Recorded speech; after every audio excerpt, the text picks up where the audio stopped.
শবে মেরাজের মূল ঘটনা ও শিক্ষা নিয়ে আমাদের করণীয়গুলো সংক্ষেপে জানানোর অনুরোধ করছি। ভাই, নবী করিম সাল্লাল্লাহু আলাইহি সাল্লামের জীবনে একটা তাৎপর্যপূর্ণ ঘটনা হলো মেরাজ বা ইসরা। মেরাজ এবং ইসরা এটি নবী সাল্লাল্লাহু আলাইহি সাল্লামের জীবনের সবচেয়ে অলৌকিক ঘটনা বলে শীর্ষে।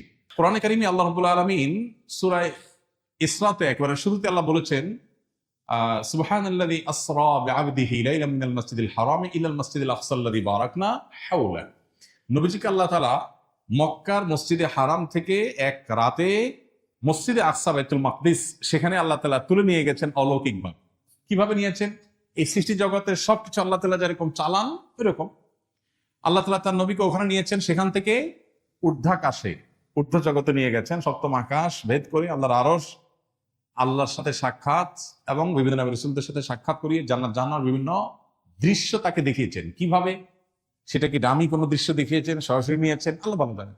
আল্লাহ তাআলা সে সমস্ত দৃশ্য দেখিয়ে তাকে আবার দুনিয়াতে পাঠিয়েছেন। তার এই ঊর্ধ্বে গমন এটাকে আর রাত্রিকালীন যে ভ্রমণ, এই উভয়টাকে আমাদেরকে এজ এ ইমানদার বিশ্বাস করতে হবে। আল্লাহর কাছে অসম্ভব বলতে কোনো কিছু নাই। মুহূর্তের মধ্যে আল্লাহ তাআলা অনেক কিছু করতে পারেন, যেটা আমরা হয়তো বছরকে বছর যুগ যুগ ধরেও করতে পারবো না। এটাই তো আল্লাহ এবং আমাদের মধ্যে পার্থক্য। আল্লাহ স্রষ্টা, আমরা সৃষ্টি। অতএব মেরাজের এই ঘটনাকে আমরা একজন ইমানদার হিসাবে বিশ্বাস করতে হবে। তবে এর মধ্যে দুটা পার্ট আছে। একটা ইসরা, অর্থাৎ মসজিদে হারাম থেকে মসজিদে আকসা যাওয়া পর্যন্ত, এটা কোরআনে আছে। অতএব এটাকে অস্বীকার করলে ইমান থাকবে না। ওখান থেকে ঊর্ধ্বাকাশে ভ্রমণের বিষয়টা বিশুদ্ধ হাদিসে প্রমাণিত আছে। ওইটাকেও যদি বিকৃত করে, অস্বীকার করে, এটার ভিন্ন ব্যাখ্যা করে, তাহলে তাকে আমরা গোমরা বলতে পারি, কিন্তু তাকে অমুসলমান বলা যাবে না। মেরাজের সবচেয়ে বড় যে বিষয়টা, সেটা হলো মেরাজ আমাদেরকে অনেকগুলো বার্তা দিয়েছে। প্রথম কথা হলো আল্লাহর কাছে অসম্ভব বলতে কিচ্ছু নেই।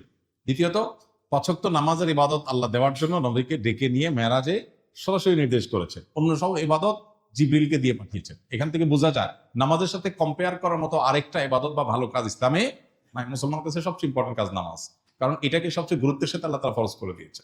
মেরাজের অনেক বার্তা আছে। বিভিন্ন রাসূলদের সাথে সাক্ষাতে তারা বিভিন্ন নাসিহা করেছেন। মেরাজে আল্লাহ তাআলা অনেক কর্মের পরিণতি জাহান্নাম হবে সেটা নবীকে দেখিয়েছেন। সেগুলো আমাদের সতর্ক হতে হবে। জেনা, সুদ, অন্যের হক নষ্ট করা, বিভিন্ন অপরাধের শাস্তি কি হবে সেটা আল্লাহ তাআলা তাকে দেখিয়েছেন। অতএব সেগুলোর ব্যাপারে আমাদের সতর্ক থাকা, এটা আমাদের কর্তব্য। এটা হলো মেরাজের শিক্ষা। আমরা হলাম মেরাজ দিবস পালন করার উস্তাদ। সবাই বলে, হুজুর সবে মেরাজ কবে? আর ভাই, সবে মেরাজ মানে কি? মেরাজের রাত। সবে মেরাজ মানে কি? মেরাজের রাত। বলে হুজুর এবছর মেরাজের রাত কবে? এবছর তো কারো মেরাজ হবে না।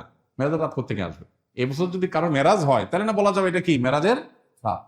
মেরাজ তো নবীজির হয়েছে ১,৫০০ বছর আগে, শেষ। আর তো কারো মেরাজ হবে না। এখন প্রতি বছর মেরাজ হয় কিভাবে? হ্যাঁ, আপনি মেরাজ দিবস বলতে পারেন। দিবস বললে আবার এটা হয়েছে রাতে, আরেক মুশকিল। তাহলে মেরাজের রাত বলতে যদি বলেন যে মেরাজ দিবস টাইপ, তো সেইটার ব্যাপারে কথা হলো, পৃথিবীতে কোনো আলেম চূড়ান্তভাবে নিশ্চিতভাবে বলতে পারবেন না যে ঠিক অমুক মাসের অমুক বছরের অমুক রাতেই মেরাজ হয়েছে। কারণ মেরাজের রাত কোন রাত ছিল, কোন মাসে ছিল, সেটা কি রমজানে, সেটা কি রজবে, সেটা নবী সাল্লাল্লাহু আলাইহি ওয়াসাল্লামের হিজরতের আগে হয়েছে এটুকু নিশ্চিত, হিজরতের ১ বছর আগে, কয়েক মাস আগে, আরো বেশি আগে, কেউ বলতে পারে না। কারণ এটা নিয়ে ইতিহাসবিদদের নানাবিধ মত পার্থক্য আছে। এখন এখানে একটা বড় প্রশ্ন ওঠে, এটা কোনো কথা হলো? নবীজির মেরাজের রাতের এই তারিখটা সাহাবীরা সংরক্ষণ করে নাই কেমন? এটার উত্তর হলো, সাহাবীরা আমাদের মতো এত দিবস পূজারী ছিলেন না। আমরা হলাম কি? দিবস পূজারী। মানে কত দিবস পালন করা যায় সেটা খুঁজে খুঁজে বের করা, আর এই দিবস নোট করে করে দিবস উদযাপন করা, এটাতে আমরা যতটা অভ্যস্ত। ১,৫০০ বছর আগের পৃথিবীর মানুষ এই দিবস কেন্দ্রিকতা এতটা তাদের মধ্যে ছিল। ১,৫০০ বছর তো বহু দূর কি বাত। যাদের বয়স ৪০-এর উপরে বা এই কাছাকাছি বয়স যাদের, বা আরো বেশি যাদের বয়স, এদের একজনেরও দেখবেন জন্মের তারিখে ঠিক নেই। জন্মের ঠিক নাই বলে নাই, কিন্তু জন্মের তারিখের ঠিক নাই। কেন ঠিক নাই?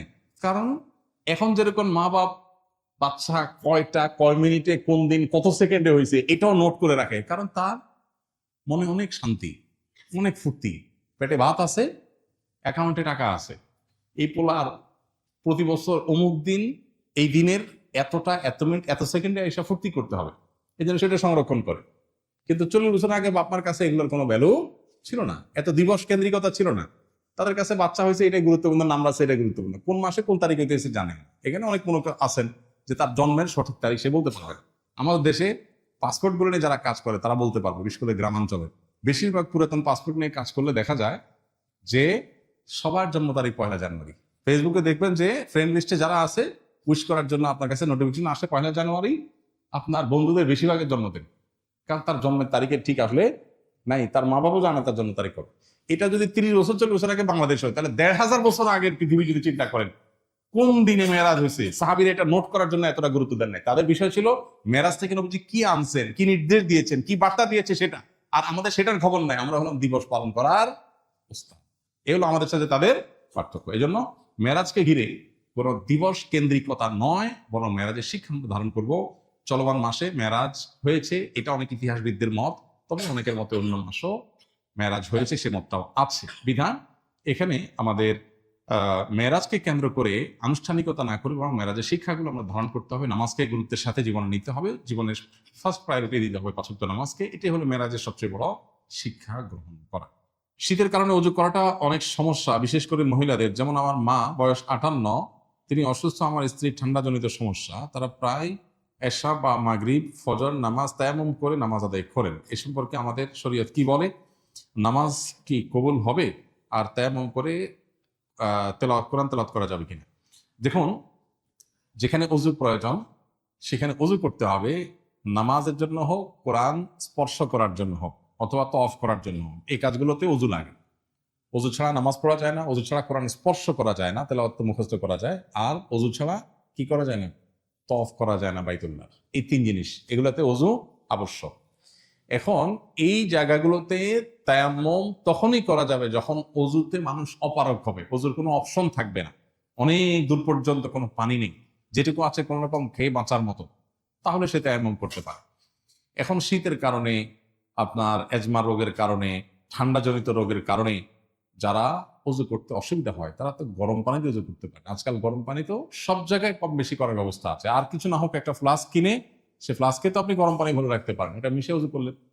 গিজার যদি নাও থাকে, আপনার যদি পানি গরম করার অপশন নাও থাকে, এটুকু অপশন তো একজন গরিব মানুষের ব্যবস্থা করতে পারে। তাহলে গরম পানি ইউজ করলে তো কারোর অসুবিধা হওয়ার কথা না।